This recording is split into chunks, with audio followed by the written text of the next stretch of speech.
എല്ലാവർക്കും നമസ്കാരം. നമ്മുടെ വരാൻ പോകുന്ന CPO ഡ്രൈവർ, അതേപോലെ തന്നെ നമ്മുടെ ഫയർമാൻ ഡ്രൈവർ, അതേപോലെ എക്സൈസ് ഡ്രൈവർ ഉൾപ്പെടെയുള്ള ഡ്രൈവർ പരീക്ഷകൾക്കെല്ലാം ഉപകാരപ്പെടുന്ന രീതിയിലുള്ള മാത്സിന്റെ ഒരു ക്ലാസ്സുമായിട്ടാണ് ഞാൻ ഇന്ന് നിങ്ങളുടെ മുമ്പിൽ വന്നിരിക്കുന്നത്. നമ്മൾ ഇതിനു മുമ്പ് നമ്മുടെ CPO ഡ്രൈവർ ഉൾപ്പെടെയുള്ള ഡ്രൈവർ പരീക്ഷകൾക്ക് വേണ്ടി തയ്യാറെടുക്കുന്നവർക്കുള്ള മാത്സിന്റെ ഒരു ക്ലാസ് നമ്മൾ കഴിഞ്ഞ ആഴ്ച അപ്ലോഡ് ചെയ്തിട്ടുണ്ടായിരുന്നു. ഒരുപാട് പേരാണ് ആ ചോദ്യങ്ങൾ വൃത്തിയായിട്ട് എഴുതി വെച്ച് പഠിച്ചിട്ട് അത് വളരെ ഭംഗിയായിട്ട് പ്രയോജനപ്പെട്ടു എന്ന് പറഞ്ഞ് ഒരുപാട് സജഷൻസ് വന്നിട്ടുണ്ടായിരുന്നു. അപ്പം അതിൻ്റെ ഭാഗമായിട്ട് തുടർന്നും മാത്സിന്റെ ക്ലാസ്സുകൾ നിങ്ങൾ പ്രതീക്ഷിക്കുന്നു എന്ന് പറഞ്ഞതിൻ്റെ ഭാഗമായിട്ടാണ് നമ്മൾ ഇന്ന് രണ്ടാമത്തെ ക്ലാസ്സുമായിട്ട് നിങ്ങളുടെ മുമ്പിൽ വന്നിരിക്കുന്നത്. എല്ലാ ഡ്രൈവർ പരീക്ഷകൾക്കും ഉപകാരപ്പെടുന്ന രീതിയിലുള്ള വിവിധ ഡ്രൈവർ പരീക്ഷകൾക്ക് CPO ഡ്രൈവർ, അതേപോലെ എക്സസ് ഡ്രൈവർ ഉൾപ്പെടെയുള്ള പരീക്ഷകളിൽ ചോദിച്ചു പോയ ചോദ്യങ്ങളാണ് ക്ലാസ്സിൽ പരിചയപ്പെടുത്താൻ പോകുന്നത്. ഒന്നാമത്തെ ചോദ്യം ഇതാ പിടിച്ചു. ഒരാൾ തൻ്റെ സമ്പാദ്യത്തിൻ്റെ 50% മകനും 32% മകൾക്കും നൽകി അദ്ദേഹത്തിൻ്റെ കയ്യിൽ 54,000 രൂപ ബാക്കിയുണ്ടെങ്കിൽ മകന് കൊടുത്ത സംഖ്യ ഏതാണ് എന്നാണ് ചോദിച്ചത്. ശ്രദ്ധിച്ചോണേ, അയാളുടെ സമ്പാദ്യത്തിന്റെ 50% മകന് കൊടുത്തു, 32% മകൾക്ക് കൊടുത്തു. അപ്പോൾ തന്നെ 82% തീർന്നു എന്ന് മനസ്സിലായി. 50% മകനും 32% മകൾക്കും കൊടുത്തു കഴിഞ്ഞാൽ 50, 32 കൂടെ ആവുമ്പോൾ 82% കൊടുത്തു തീർത്തു. ഇനി അയാളുടെ കയ്യില് സ്വാഭാവികമായിട്ടും 100% നിന്ന് 82% കുറച്ചാൽ 18% അല്ലേ ബാക്കിയുള്ളത്, അല്ലേ? മകൻ 50 കൊടുത്തു, മകൾക്ക് 32 കൊടുത്തു, അങ്ങനെ 82 തീർന്നു.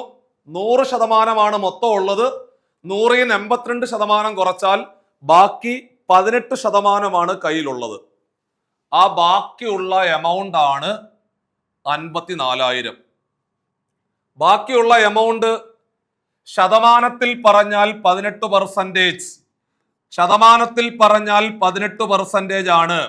കൃത്യമായ സംഖ്യയിൽ പറഞ്ഞാൽ 54,000 ആണ്. കണ്ടോ, ശതമാനത്തിൽ പറഞ്ഞാൽ 18, കൃത്യമായ സംഖ്യയിൽ പറഞ്ഞാൽ 54,000. ബാക്കിയുള്ളത് 54,000 ആണെന്നല്ലേ പറഞ്ഞത്. അത് ശതമാനത്തിൽ പറയുവാണെങ്കിൽ 18, കൃത്യമായ സംഖ്യ പറഞ്ഞാല് 54,000. ചോദ്യം, മകന് കൊടുത്ത സംഖ്യ ഏത്? മക്കളെ, മകന് കൊടുത്തത് 50% അല്ലേടാ. അപ്പോൾ 50% കണ്ടുപിടിക്കേണ്ടത്. 50% ക്വസ്റ്റ്യൻ മാർക്ക്. 18% 54,000 ആണെങ്കിൽ 18% 54,000 ആണെങ്കിൽ 50% എത്ര ആണെന്നാണ് ചോദിച്ചത്. ക്രോസ് ചെയ്താൽ മതി. ക്രോസ് ആയിട്ട് ഗുണിക്കുക, ക്രോസ് ആയിട്ട് ഗുണിക്കുക, ക്രോസ് ആയിട്ട് ഗുണിക്കുക. ക്രോസ് ആയിട്ട് ഗുണിക്കാനുള്ള എളുപ്പ വഴി 2 എണ്ണം ഉള്ളത് ഗുണിക്കുക, 1 എണ്ണം ഉള്ളത് ഹരിക്കുക. 2 എണ്ണം ഉള്ളത് ഗുണിക്കുക, 2 എണ്ണം ഉള്ളത് 50ഉം 54,000 ആണ്. 2 എണ്ണം ഉള്ളത് ഗുണിക്കുക, 1 എണ്ണം ഉള്ളത് ഹരിക്കുക, 1 എണ്ണം ഉള്ളത് 18 ആണ്. 2 എണ്ണം ഉള്ളത് ഗുണിക്കുക, 1 എണ്ണം ഉള്ളത് ഹരിക്കുക. 2 എണ്ണം ഉള്ളത് ഗുണിക്കുക, 1 എണ്ണം ഉള്ളത് ഹരിക്കുക. താഴെ കിടക്കുന്ന 18ഉം മേളിൽ കിടക്കുന്ന 54ഉം കൂടെ ഒറ്റയടിക്ക് 18 കൊണ്ട് വെട്ടാം. മക്കളെ, 18 കൊണ്ട് വെട്ടുക എന്ന് പറഞ്ഞ അർത്ഥം 18 കൊണ്ട് ഹരിക്കുക. 18നെ 18 കൊണ്ട് ഹരിച്ചാൽ 1, 54നെ 18 കൊണ്ട് ഹരിച്ചാൽ 3. ആ 3 0 മറന്നു പോകരുത്, മേപ്പോട്ട് കയറ്റി എഴുതിക്കൂ. 50നെ 3000 കൊണ്ട് ഗുണിക്കുന്നതിന് പകരം 5നെ 3 കൊണ്ട് ഗുണിച്ചിട്ട് അവിടുത്തെ 3 0, ഇവിടുത്തെ 1 0, മൊത്തത്തില് 4 0 ചേർത്ത് എഴുതുക. I 3 15, 15ന്റെ കൂടെ 4 0 വന്നാൽ 1 2 3 4. ഉത്തരം 1,50,000. Option D is the right answer. ഒറ്റ മാർക്ക് ഉറപ്പിച്ചു. ഇത് നമ്മുടെ എക്സൈസ് ഡ്രൈവറിന്റെ പരീക്ഷയ്ക്ക് ചോദിച്ച വളരെ പ്രധാനപ്പെട്ട ഒരു ചോദ്യമാണ് ക്ലാസ്സിൽ പറഞ്ഞത്. അപ്പൊ ഇത്തരത്തില് ശതമാനം എന്ന് പറയുന്ന ടോപ്പിക്കുമായിട്ട് ബന്ധപ്പെട്ടുകൊണ്ട് സ്ഥിരമായിട്ട് നമ്മുടെ ഡ്രൈവർ പരീക്ഷകളിലെ ചോദ്യങ്ങൾ വരാറുണ്ട്. ശതമാനം, profit and loss, simple and compound interest, ഇത്തരം ചാപ്റ്ററുകൾക്ക് വലിയ പ്രാധാന്യം കൊടുത്ത് നിങ്ങൾ പഠിച്ചു മുമ്പോട്ട് പോകണം. ഒരു ചോദ്യം അല്ലെങ്കിൽ 2 ചോദ്യം ഉറപ്പായിട്ടും പരീക്ഷയ്ക്ക് ചോദിക്കുന്ന വളരെ വളരെ പ്രധാനപ്പെട്ട ചാപ്റ്ററിന്റെ തുടക്ക ഭാഗമാണ് പെർസെൻറ്റേജ് എന്ന് പറയുന്ന ടോപ്പിക്ക്. അവിടുന്ന് നമുക്ക് ചോദിച്ചു പോയ ചോദ്യമാണ് ക്ലാസ്സിൽ പരിചയപ്പെടുത്തിയത്. രണ്ടാമത്തെ ചോദ്യം ദാ പിടിച്ചു. ചോദ്യം ഇതാണ്: 30 പുരുഷന്മാർക്ക് 24 ദിവസം കൊണ്ട് ഒരു ജോലി പൂർത്തിയാക്കാൻ കഴിയുമെങ്കിൽ 120 ദിവസം കൊണ്ട് ജോലി പൂർത്തിയാക്കാൻ എത്ര പുരുഷന്മാർ ആവശ്യമാണെന്നാണ് ചോദ്യം. സ്ഥിരമായിട്ട് കാണുന്ന ചോദ്യം. ടൈം ആൻഡ് വർക്ക് എന്ന് പറയുന്ന ചാപ്റ്ററിലെ 5ാമത്തെ ടൈപ്പ് ചോദ്യമാണ്. ടൈപ്പ് 5 ക്വസ്റ്റ്യൻ ആണ്. ടൈം ആൻഡ് വർക്ക് എന്ന് പറയുന്ന ചാപ്റ്ററിൽ ഒരുപാട് ചോദ്യങ്ങൾ പഠിക്കാനുണ്ട്. അതിലെ 5ാമത്തെ ടൈപ്പ് ചോദ്യമാണ് നമ്മൾ ഇപ്പോൾ ക്ലാസ്സിൽ പരിചയപ്പെടുത്താൻ പോകുന്നത്. അതായത് M1 ആളുകൾ D1 ദിവസം കൊണ്ട് പൂർത്തിയാക്കുന്ന ഒരു ജോലി M2 ആളുകൾ D2 ദിവസം കൊണ്ട് പൂർത്തിയാക്കിയാൽ നമ്മൾ പറയും M1 D1 is equal to M2 D2. മക്കളെ, M1 ആളുകൾ D1 ദിവസം കൊണ്ട് പൂർത്തിയാക്കുന്ന ഒരു ജോലി M2 ആളുകൾ D2 ദിവസം എടുക്കുകയാണെങ്കിൽ നമ്മൾ പറയും M1 D1 is equal to M2 D2. M1 D1 is equal to M2 D2. സെറ്റാണ്. M1 എത്ര? ആളുകളുടെ എണ്ണം 30. M1ന്റെ വില 30. എടാ D1 ദിവസങ്ങളുടെ എണ്ണം 24. M1 D1 is equal to M2 ആളുകളുടെ എണ്ണം തന്നിട്ടില്ല, അതാണ് കണ്ടുപിടിക്കേണ്ടത്. D2 120. D2ന്റെ വില 120. അപ്പൊ ചോദ്യകർത്താവ് M1 തന്നിട്ടുണ്ട്, D1 തന്നിട്ടുണ്ട്, M2 തന്നിട്ടില്ല, കണ്ടുപിടിക്കണം. D2 തന്നിട്ടുണ്ട് 120. ഇവിടെ ഗുണിച്ചുകൊണ്ടിരിക്കുന്ന 120നെ എടുത്ത് ഇപ്പുറത്തേക്ക് തട്ടിയാൽ സ്വാഭാവികമായിട്ടും ഹരണമാവത്തില്ലേ? അപ്പോൾ എടാ കുഞ്ഞുങ്ങളെ, M2 കണ്ടുപിടിക്കാൻ ഇവിടെ ഗുണിച്ചുകൊണ്ടിരിക്കുന്ന യുവാനെ എടുത്ത് ഇപ്പുറത്തോട്ട് തട്ടിയാൽ ഹരണമായിട്ട് മാറി ഡിവൈഡഡ് ബൈ 120 എന്ന് വരും. 0 കട്ടായി പോയി. 3ഉം 12ഉം കൂടെ വെട്ടിയാൽ 3 4 12. 24നെ 4 കൊണ്ട് ഹരിച്ചാല് നമ്മളുടെ ആൻസർ ഓപ്ഷൻ ബി 6 എന്ന് വരും. അപ്പോൾ ടൈം ആൻഡ് വർക്ക് എന്ന് പറയുന്ന ചാപ്റ്ററിലെ ആ 11 ടൈപ്പ് ചോദ്യങ്ങളും വൃത്തിയായിട്ട് ചെയ്തു പഠിച്ചു വേണം മുമ്പോട്ട് പോകുവാൻ. വളരെ വളരെ പ്രധാനപ്പെട്ട ഒരു ഭാഗമാണ് ടൈം ആൻഡ് വർക്ക് എന്ന് പറയുന്ന ചാപ്റ്റർ. ടൈം ആൻഡ് വർക്ക് എന്ന് പറയുന്ന ചാപ്റ്ററുമായിട്ട് ബന്ധപ്പെട്ടുകൊണ്ടുള്ള മുഴുവൻ ചോദ്യങ്ങളും വൃത്തിയായിട്ട് ചെയ്തു പഠിക്കണം എന്നുള്ള കാര്യം കൂടെ ഓർമ്മപ്പെടുത്തിക്കൊണ്ട് നമ്മൾ അടുത്ത ക്വസ്റ്റ്യനിലേക്ക് പതിയെ പോകുന്നു. ഓരോ ചോദ്യങ്ങളും ഞാൻ ക്ലാസ്സിൽ പരിചയപ്പെടുത്താം. എല്ലാം ഡ്രൈവർ പരീക്ഷകളിലെ നടന്നുപോയ ഡ്രൈവർ പരീക്ഷകളിൽ ചോദിച്ചു പോയ ചോദ്യങ്ങൾ മാത്രമാണ്. അതുകൊണ്ട് എല്ലാ ചോദ്യങ്ങളും വളരെ വളരെ പ്രധാനപ്പെട്ട ചോദ്യങ്ങളാണ്. ഒരു വ്യക്തി 15 മണിക്കൂർ സഞ്ചരിക്കുന്നു. ആദ്യ പകുതി മണിക്കൂറിലെ 21 കിലോമീറ്ററിലും അടുത്ത പകുതി മണിക്കൂറിലെ 24 കിലോമീറ്ററിലും സഞ്ചരിച്ചാൽ ആ സഞ്ചരിച്ച ദൂരം കണ്ടെത്താനാണ് ചോദ്യം. ഇതാണ് ചോദ്യം. നിങ്ങൾ എവിടെയെങ്കിലും കണ്ടുണ്ടോ ഈ ചോദ്യം? അതായത് എടാ കുഞ്ഞുങ്ങളെ, ദാണ്ടേ ഇതാണ് ആകെ ദൂരം. അതിന്റെ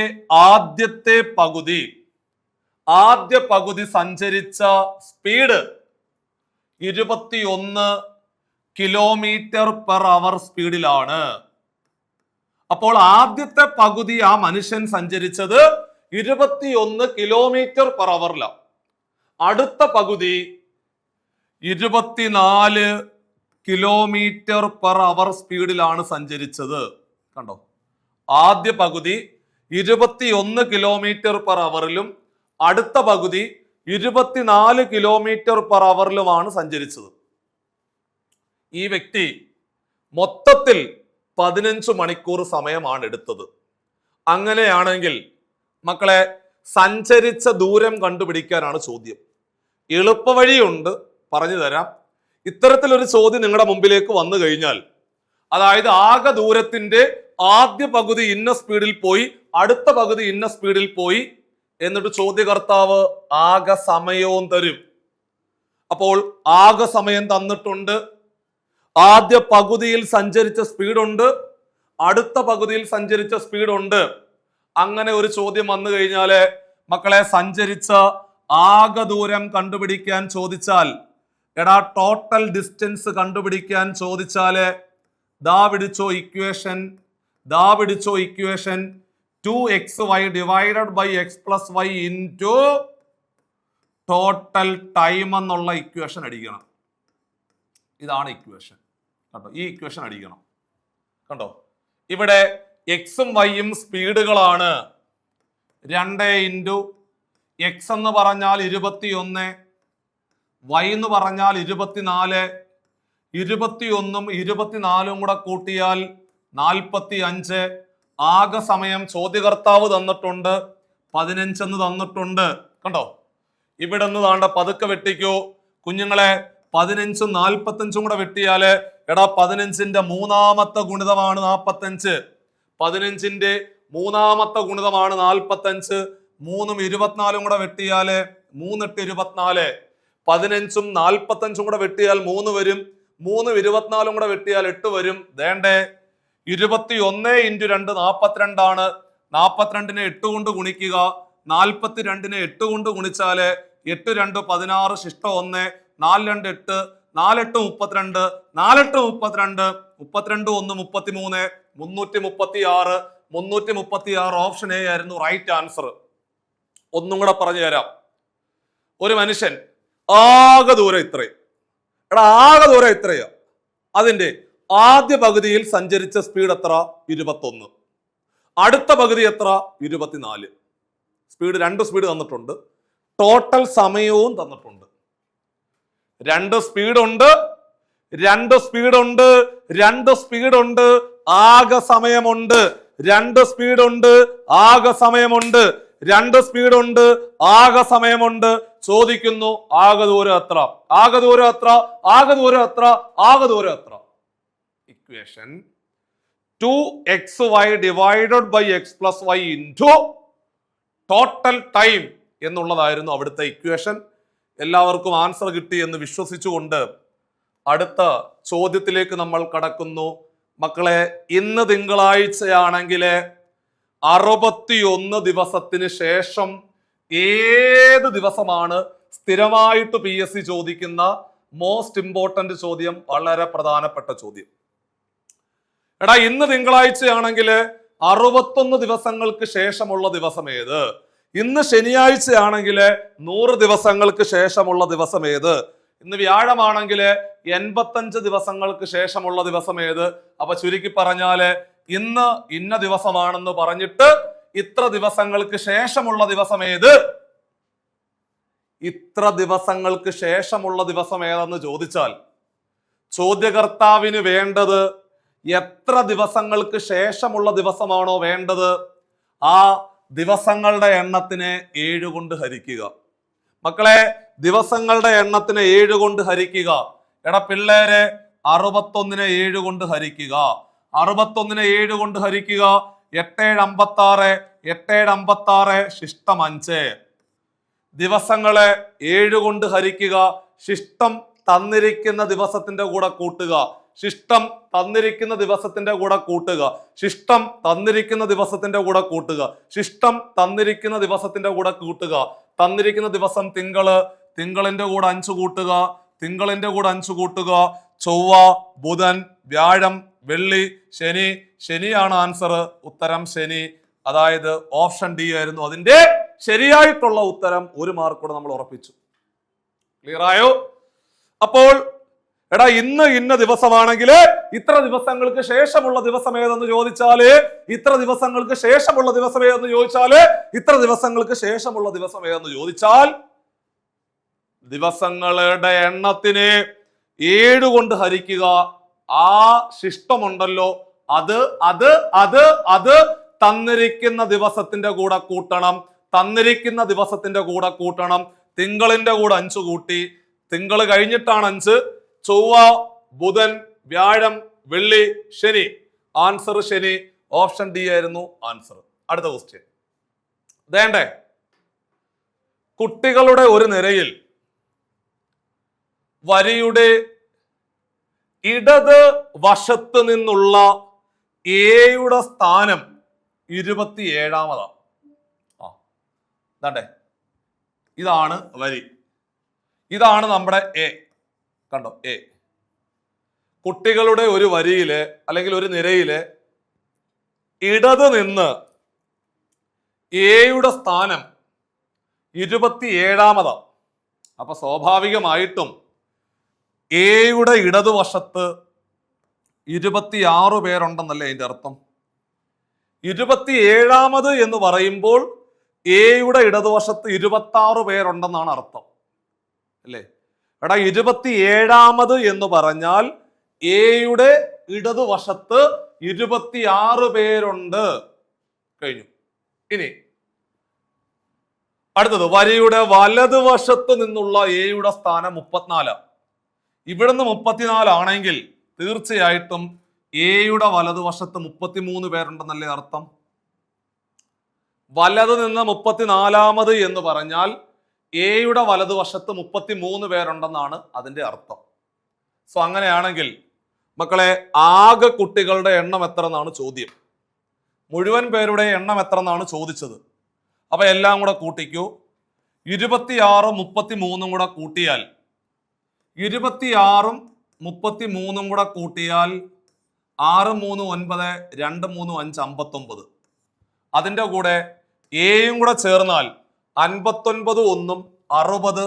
ഓപ്ഷൻ എ ആയിരുന്നു അതിന്റെ ശരിയായിട്ടുള്ള ഉത്തരം എന്ന് പറയുന്നത്. ഒന്നുമില്ലടാ, എയുടെ വലതുവശത്ത് 33 പേരുണ്ട്, ഇടതുവശത്ത് 26 പേരുണ്ട്. അപ്പോൾ തന്നെ ഏകദേശം 59ആയി. പിന്നെ നമ്മുടെ എയും കൂടെ ആകുമ്പോൾ എത്രയായി? 60 പേരായെന്നർത്ഥം. അത്രേ ഉള്ളൂ പരിപാടി. ഇതായിരുന്നു ചോദിച്ച മറ്റൊരു ക്വസ്റ്റ്യൻ. അപ്പോൾ റാങ്കിങ്ങുമായിട്ട് ബന്ധപ്പെട്ടുകൊണ്ടുള്ള ഒരു 10-30 ചോദ്യങ്ങളെങ്കിലും പഠിക്കണം പരീക്ഷയ്ക്ക് മുമ്പായിട്ട്. ഇടയിൽ എത്ര പേരുണ്ട്, അങ്ങനെ ഇങ്ങനെയുള്ള പലതരത്തിലുള്ള ചോദ്യങ്ങളുണ്ട്. മനസ്സിലായോ? ആ റാങ്കിങ് എന്ന് പറയുന്ന ഭാഗം ഉണ്ടല്ലോ, ഒരു 30 ചോദ്യങ്ങളെങ്കിലും മിനിമം ചെയ്ത് പഠിക്കണം. അതേപോലെ വൃത്താകൃതിയിൽ വട്ടമേശയ്ക്ക് ചുറ്റും ഇടത് 4-മതാണ് സി, സിയുടെ വലത് 5-മതാണ് എ, അങ്ങനെ പറയുന്ന ചോദ്യങ്ങളുണ്ടല്ലോ, അതൊരു 10-15 എണ്ണം ചെയ്ത് പഠിക്കണം. അതും കൂടെ പരീക്ഷയ്ക്ക് ചോദിക്കാറുണ്ട്. അതും നമ്മുടെ പ്ലേസ് അറേഞ്ച്മെന്റ് അല്ലെങ്കിൽ സ്ഥാനനിർണയ പരിശോധന എന്ന് പറയുന്ന ടോപ്പിക്കുമായിട്ട് ബന്ധപ്പെട്ട ചോദ്യമാണ്. പിന്നെ ക്ലോക്കിന്റെ കോണളവ് കണ്ടുപിടിക്കാൻ ഇല്ലാത്ത ക്വസ്റ്റ്യൻ പേപ്പർ ഇല്ല മക്കളെ, നിങ്ങൾക്ക് എല്ലാവർക്കും അറിയാം. എടാ, കോണളവ് കണ്ടുപിടിക്കാനുള്ള ഇക്വേഷൻ ആർക്കാ അറിയാത്തത്? ഈ വന്ന കാലത്ത് ആർക്കാ ക്ലോക്കിന്റെ കോണളവ് കണ്ടുപിടിക്കാനുള്ള ഇക്വേഷൻ അറിയാത്ത? ആരാ ആരാ ആരാ 30h - 11/2 m അല്ലേ? ക്ലോക്കിന്റെ കോണളവ് കണ്ടുപിടിക്കാനുള്ള equation 30h - 11/2 m. 30h - 11/2 m. 30h - 11/2 m. h എന്ന് പറഞ്ഞ അവർ ഹാൻഡ് നമ്പർ 5. h എന്ന് പറഞ്ഞ അവർ ഹാൻഡ് നമ്പർ 5 മക്കളെ. m എന്ന് പറഞ്ഞ മിനിറ്റ് ഹാൻഡ് നമ്പർ. എടാ, minute hand number 30. Minute hand number 30. 2 30 കൂടെ വെട്ടിയാൽ 15 ആണോ? അപ്പോൾ ക്ലോക്കിന്റെ കോണളവ് കണ്ടുപിടിക്കാനുള്ള ഇക്വേഷൻ 30h - 11/2 m ആണ്. 30h - 11/2 m. 30h - 11/2 m ആണ് ഇക്വേഷൻ. 4 തവണ പറ. 30h - 11/2 m. 30h - 11/2 m. h എന്ന് പറഞ്ഞ അവർ ഹാൻഡ് നമ്പർ, m എന്ന് പറഞ്ഞ മിനിറ്റ് ഹാൻഡ് നമ്പർ. ഇവിടെ h എന്ന് പറയുന്നത് 5 ആണ്, m എന്ന് പറയുന്നത് 30 ആണ്. വെട്ടിച്ചെറുതാക്കിയാൽ 30 5 കൂടെ ഗുണിച്ചാൽ 150 ആണ്. മൈനസ് 11 15 കൂടെ ഗുണിച്ചാൽ 165. 150 165 കുറയ്ക്കാൻ പറ്റത്തില്ല. അപ്പൊ നിങ്ങൾ വലുതിന് ചെറുതം കുറച്ചാൽ മതി. 165 150 കുറച്ച് കഴിഞ്ഞാൽ 15. നിങ്ങൾ മൈനസ് ഒന്നും എടുക്കണ്ട, ആൻസർ 15 എന്ന് എഴുതി അവസാനിപ്പിക്കുക. 165 150 കുറച്ചാലേ ആൻസർ 15 15 എന്ന് എഴുതി അവസാനിപ്പിക്കുക. ക്ലോക്കുമായിട്ട് ബന്ധപ്പെട്ടുകൊണ്ട് ക്ലോക്കിന്റെ കോണളവ് കണ്ടുപിടിക്കാനായിരിക്കും സാധാരണ പരീക്ഷയ്ക്ക് ചോദിക്കുന്നത്. പക്ഷേ എന്നിരുന്നാലും ക്ലോക്ക് മൊത്തത്തിൽ ഒന്ന് പഠിക്കണം. ഒരു റിവിഷൻ ക്ലാസ് ആയതുകൊണ്ട് ഞാൻ പ്രതീക്ഷിക്കുന്നത് ക്ലോക്കുമായിട്ട് ബന്ധപ്പെട്ടുകൊണ്ട് കോണളവ് കണ്ടുപിടിക്കാനായിരിക്കും പരീക്ഷയ്ക്ക് ചോദിക്കാൻ സാധ്യത വളരെ കൂടുതൽ. അടുത്തത് 7 കൊണ്ട് നിശേഷം ഹരിക്കാൻ പറ്റുന്ന ഏറ്റവും ചെറിയ മൂന്നക്ക സംഖ്യയുടെയും ഏറ്റവും വലിയ 4 അക്ക സംഖ്യയുടെയും, അല്ലെങ്കിൽ ഏറ്റവും വലിയ 3 അക്ക സംഖ്യ, ഇവിടെ 4 അക്ക സംഖ്യ പറയുന്നില്ല, അപ്പൊ അതുകൊണ്ട് ഒന്നും കൂടെ 7 കൊണ്ട് നിശേഷം ഹരിക്കാൻ പറ്റുന്ന ഏറ്റവും ചെറിയ 3 അക്ക സംഖ്യയുടെയും ഏറ്റവും വലിയ 3 അക്ക സംഖ്യയുടെയും ശരാശരി എത്ര എന്നാണ് ചോദ്യകർത്താവ് ചോദിച്ചത്. അത്രേ ഉള്ളൂ, സംഭവം ഒന്നുമില്ല. അപ്പോൾ നമുക്കറിയാം മക്കളെ, 3 അക്ക സംഖ്യകൾ എന്ന് പറഞ്ഞാൽ ഏറ്റവും ചെറുത് ഏതാ? ഏറ്റവും ചെറിയ 3 അക്ക സംഖ്യ ഏതാടാ പിള്ളേരെ? എടാ, ഏറ്റവും ചെറിയ 3 അക്ക സംഖ്യ എന്ന് പറഞ്ഞാൽ 100 അല്ലേ? 100 അല്ലേടാ. 99 കഴിഞ്ഞാൽ പിന്നെ 100 അല്ലേ? അപ്പൊ ഏറ്റവും ചെറിയ 3 അക്ക സംഖ്യ 100. ഏറ്റവും വലിയ 3 അക്ക സംഖ്യ ഏതാ? ഏറ്റവും വലിയ 3 അക്ക സംഖ്യ 999 ആണ്. ഓക്കെ, അപ്പോൾ നമുക്കൊന്ന് ഹരിച്ചു നോക്കാം. 100നെ 7 കൊണ്ട് ഹരിച്ചു നോക്കാം. നിശേഷം ഹരിക്കാൻ പറ്റുമോ നോക്കട്ടെ. 1 7 3 0 4 7 28 ശിഷ്ടം 2 നടക്കത്തില്ല. നിശേഷം ഹരിക്കാൻ സാധിക്കത്തില്ല. ശിഷ്ടം 2 വന്നത്. അപ്പൊ നമ്മൾ എന്ത് ചെയ്യണം? ശിഷ്ടം 0 ആക്കണം മക്കളെ, ശിഷ്ടം 0 ആക്കണം. അപ്പോൾ ഇവിടുന്ന് 2 കുറച്ചാൽ 100ന്ന് 2 കുറയ്ക്കണം. 100ന്ന് 2 കുറച്ചാൽ 98. പക്ഷേ 98നെ 7 കൊണ്ട് പൂർണ്ണമായിട്ട് ഹരിക്കാൻ പറ്റും. പക്ഷേ 98 എന്താണ്? 2 ഡിജിറ്റ് നമ്പർ ആണ്, 2 അക്ക സംഖ്യ. അപ്പൊ 98 എന്ന് പറയുന്നവൻ 7 കൊണ്ട് പൂർണ്ണമായിട്ട് ഹരിക്കാൻ പറ്റുമെങ്കിൽ അടുത്തവൻ ആരാ? 98 7 105 105 105. 98 എന്ന് പറയുന്നവൻ 7 കൊണ്ട് ഹരിക്കാൻ പറ്റും. അപ്പൊ 98 കഴിഞ്ഞാൽ പിന്നെ ആരാ? 98 7 105 105 7 112 112 7 119 119 7 126 അങ്ങനെ പോകുന്നത്. നമുക്ക് 98 വേണ്ട. അപ്പൊ അടുത്ത ഏതാ? 98ന്റെ കൂടെ 7 കൂട്ടിയാൽ 105. അപ്പോൾ ഫസ്റ്റ് നമ്പർ 105 ആണെന്ന് മനസ്സിലായി. Okay, set. മക്കളെ, 999 ഇതേപോലെ 999നെ 7 കൊണ്ട് ഹരിച്ചു നോക്കിക്കേ. 1 7 7 2 9 4 7 28 1 9 2 7 14 ശിഷ്ടം 5. നമുക്ക് ശിഷ്ടം 0 വരണ്ടേ? ശിഷ്ടം 0 വരണ്ടേ? അപ്പൊ 5 കുറയ്ക്കണം. അപ്പൊ 5 കുറയ്ക്കുമ്പോൾ ഇവിടെ 5 കുറയ്ക്കണം. 999 5 കുറച്ചാൽ എത്ര? 999 5 കുറച്ചാൽ 994 ആണെന്ന് മനസ്സിലായി അല്ലേ? 999നെ 7 കൊണ്ട് നിശേഷം ഹരിക്കാൻ സാധിക്കത്തില്ല. ശിഷ്ടം 5 വന്നത്. ആ ശിഷ്ടം 0 വരണമെങ്കിൽ 5 കുറയ്ക്കണം. ഇവിടെ 5 കുറച്ചാൽ അവിടെയും 5 കുറയ്ക്കണം. 999 5 കുറച്ചാൽ 994. ഇതാണ് ഏറ്റവും ചെറിയ 3 അക്ക സംഖ്യ. 7 കൊണ്ട് ഹരിക്കാൻ പറ്റുന്നത് ഏറ്റവും വലുത് ഇതാണ്. കൂട്ടിക്കോ. ശരാശരി കണ്ടുപിടിക്കണമെങ്കിൽ എന്ത് ചെയ്യണം? കൂട്ടുക, പകുതി എടുക്കുക, തുകയെ എണ്ണം കൊണ്ട് ഹരിക്കുക. ശരാശരി കണ്ടുപിടിക്കാൻ തുക ബൈ എണ്ണമാണ്, തുക ബൈ എണ്ണമാണ്, തുക ബൈ എണ്ണമാണ്, തുക ബൈ എണ്ണമാണ്. 5 4 9 9 9 1 10 1099. 1099ന്റെ പകുതി 1099ന്റെ പകുതി എടുക്കുമ്പോ എന്തായാലും പോയിന്റ് വരും. അപ്പൊ ഇതല്ല 1099ന്റെ പകുതിയാ. അപ്പൊ നിങ്ങൾക്ക് വേണമെങ്കിൽ ഹരിച്ചു നോക്കാം. 1099നെ 2 കൊണ്ട് ഹരിച്ചാലും മതി അല്ലേ? പകുതി എടുക്കാൻ 2 കൊണ്ട് ഹരിച്ചാൽ പോരെ? 2 10 9 4 2 8 1 9 9 2 18 ശിഷ്ടം 1 കുത്ത് 0 2 10 549.5. Option C is the perfect answer. And പക്ക ഒരു മാർക്ക് കൂടെ നമുക്ക് ഉറപ്പിക്കാൻ സാധിച്ചിരിക്കുന്നു. വളരെ പ്രധാനപ്പെട്ട ചോദ്യം. നമുക്ക് സംഖ്യകളെ കുറിച്ചുള്ള ഒരു ധാരണയും വേണം, അതേപോലെ ശരാശരി കണ്ടുപിടിക്കാനും അറിഞ്ഞിരിക്കണം. ഈ 2 ധാരണകളും അറിയാവുന്ന ഒരു വ്യക്തിക്ക് മാത്രമേ ഈ ചോദ്യം ചെയ്തെടുക്കുവാൻ സാധിക്കത്തുള്ളായിരുന്നു. അടുത്ത ചോദ്യം ഇതാണ്. ചോദ്യം ഒന്ന് വായിച്ചു നോക്കാം നമുക്ക്.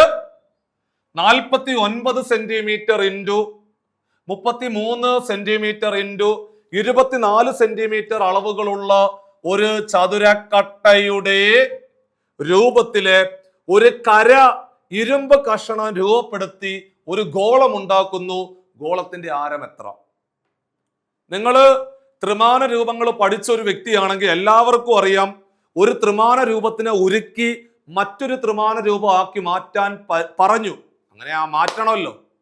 രണ്ടിന്റെയും വോളിയം സെയിം ആയിരിക്കും മക്കളെ, രണ്ടിന്റെയും വ്യാപ്തം സെയിം ആയിരിക്കും, വോളിയം സെയിം ആയിരിക്കും, അതായത് വ്യാപ്തം സെയിം ആയിരിക്കും.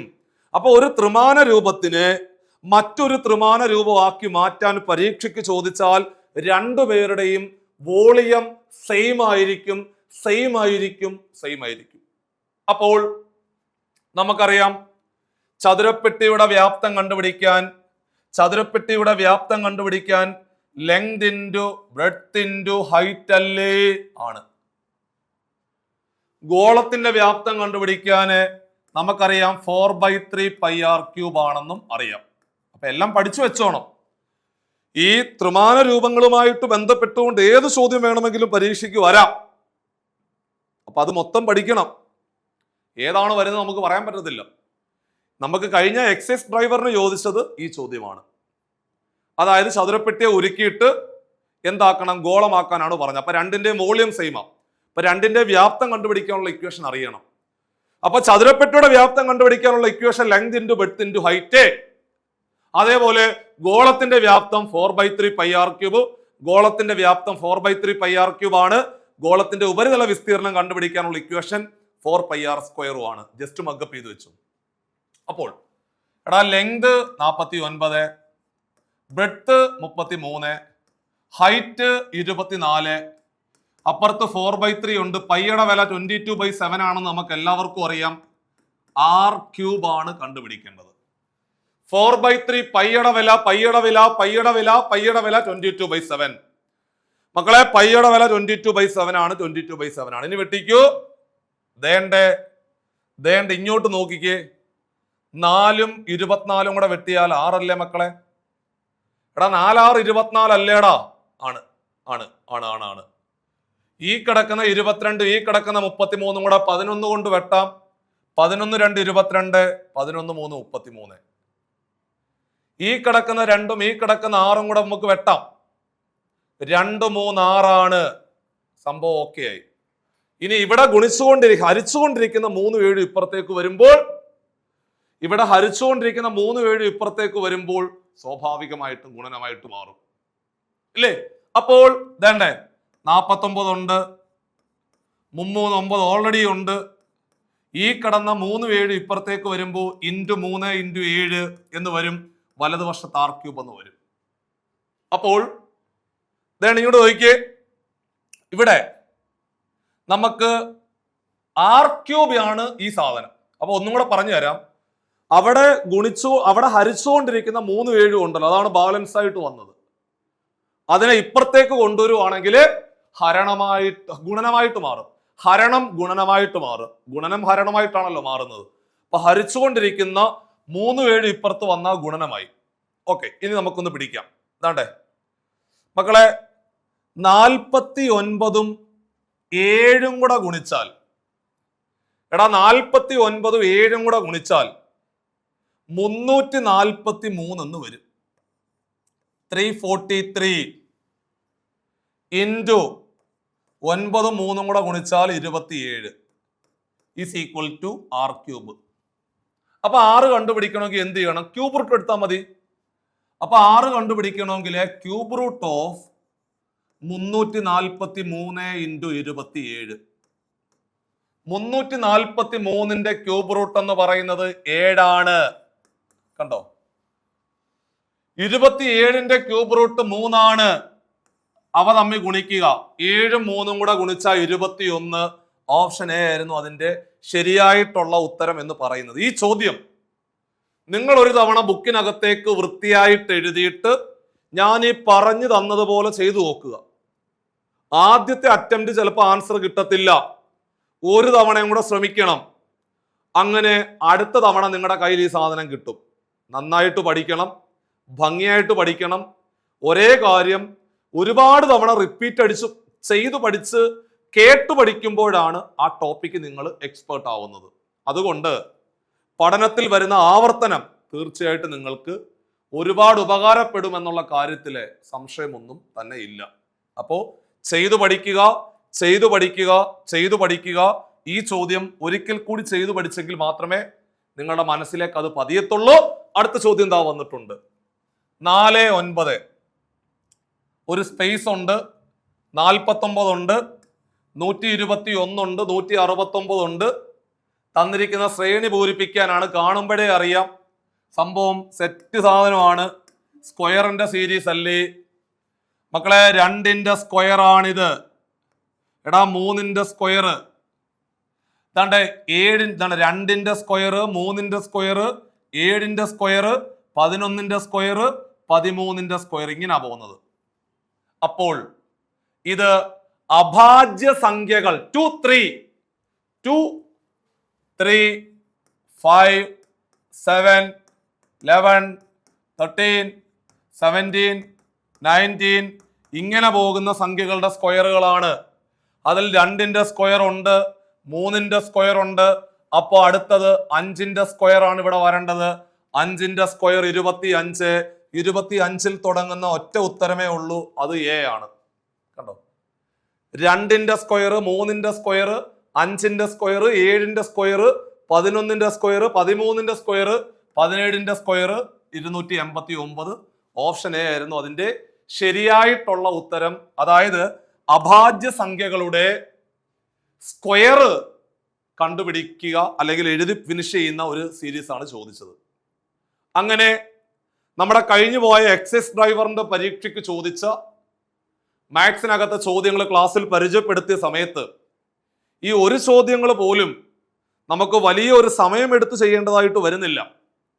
ചെയ്തു പഠിച്ചാൽ മാർക്ക് ഉറപ്പിക്കാൻ സാധിക്കുന്ന വളരെ പ്രധാനപ്പെട്ട ഭാഗമാണ് മാത്സ്. മാത്സിലെ മുഴുവൻ മാർക്ക് നിങ്ങൾക്ക് കിട്ടും, പക്ഷെ ചെയ്തു പഠിക്കണം. എടാ ചെയ്തു പഠിച്ചെങ്കിൽ മാത്രമേ മാത്സിനകത്തെ മുഴുവൻ മാർക്ക് നമുക്ക് വാങ്ങിക്കുവാൻ സാധിക്കത്തുള്ളൂ. അപ്പൊ അതുകൊണ്ട് നിങ്ങളെ ചെയ്തു പഠിക്കുന്നതുമായിട്ട് ബന്ധപ്പെട്ടുകൊണ്ട് കൂടുതൽ സമയം സ്പെൻഡ് ചെയ്യണം.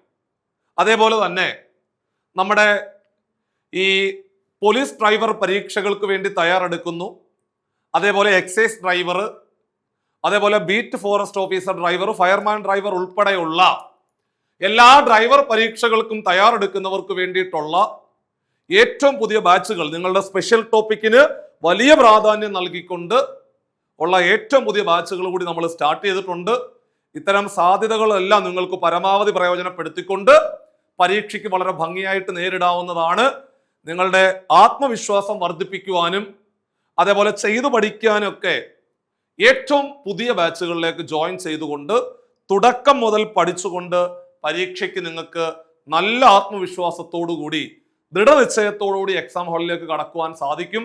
സ്പെഷ്യൽ ടോപ്പിക്കിന് വലിയ പ്രാധാന്യം കൊടുത്തുകൊണ്ട് 2 or 3 അധ്യാപകര് നിങ്ങളെ മുമ്പോട്ട് നയിക്കുവാൻ വേണ്ടിയിട്ട് തീർച്ചയായിട്ടും CCL ഉണ്ട്. സാധ്യതകളെല്ലാം പരമാവധി പ്രയോജനപ്പെടുത്തുക, ഒരുപാട് പഠിക്കുക. തീർച്ചയായിട്ടും നിങ്ങളുടെ ആ ഡ്രൈവർ എന്ന് പറയുന്ന സ്വപ്ന ജോലി യാഥാർത്ഥ്യമാക്കുവാൻ നിങ്ങളുടെ മുമ്പിലേക്ക് മറ്റൊരു അവസരങ്ങൾ വരുമ്പോൾ അതിനെ ഫലപ്രദമായ രീതിയിൽ ഉപയോഗിച്ചുകൊണ്ട് കൃത്യമായ വഴികളിൽ കൂടി സഞ്ചരിച്ചുകൊണ്ട് പരീക്ഷയ്ക്ക് നിങ്ങൾക്ക് നേരിടാവുന്നതാണ്. നിങ്ങളുടെ ഈ ഒരു ക്ലാസ്സിനകത്ത് നിങ്ങൾക്ക് എല്ലാവർക്കും ഇത്തരം ചോദ്യങ്ങൾ ക്ലാസ്സിൽ പരിചയപ്പെടുത്തിയത് ഉപകാരപ്പെട്ടു എന്ന് വിശ്വസിക്കുന്നു. നിങ്ങളുടെ എല്ലാ സജഷൻസും വീഡിയോയ്ക്ക് താഴെ കമന്റായിട്ട് രേഖപ്പെടുത്തുക. നമ്മളുടെ ആ സ്വപ്ന ജോലികൾക്ക് ഇനി ദിവസങ്ങൾ മാത്രമേ ബാക്കിയുള്ളൂ എന്ന് മനസ്സിൽ ഉറപ്പിച്ചുകൊണ്ട് പഠിക്കുക. പ്രതിസന്ധികൾ നേരിടുമ്പോൾ പോലും വിട്ടുപോകാതെ മുമ്പോട്ട് പോവുക. നാളെ നിങ്ങളെ തേടി ആ പോലീസ് ഡ്രൈവർ അല്ലെങ്കിൽ ഫയർമാൻ ഡ്രൈവർ അല്ലെങ്കിൽ എക്സൈസ് ഡ്രൈവർ അല്ലെങ്കിൽ ബീറ്റ് ഫോറസ്റ്റ് ഓഫീസർ ഡ്രൈവർ എന്ന് പറയുന്ന ആ ഒരു തസ്തികയുടെ അഡ്വൈസ് മെമ്മോ വീട്ടിലേക്ക് വരും. തീർച്ചയായിട്ടും കഷ്ടപ്പെടുന്നതിന്റെ റിസൾട്ട് ഒരു നാൾ നിങ്ങളെ തേടി തന്നെ എത്തും എന്ന് വീണ്ടും ഓർമ്മിപ്പിച്ചുകൊണ്ട് ഈ വീഡിയോ ഇവിടെ വൈൻഡപ്പ് ചെയ്യുന്നു. മറ്റൊരു ക്ലാസ്സുമായിട്ട് നമുക്ക് വീണ്ടും കാണാം. ബൈ.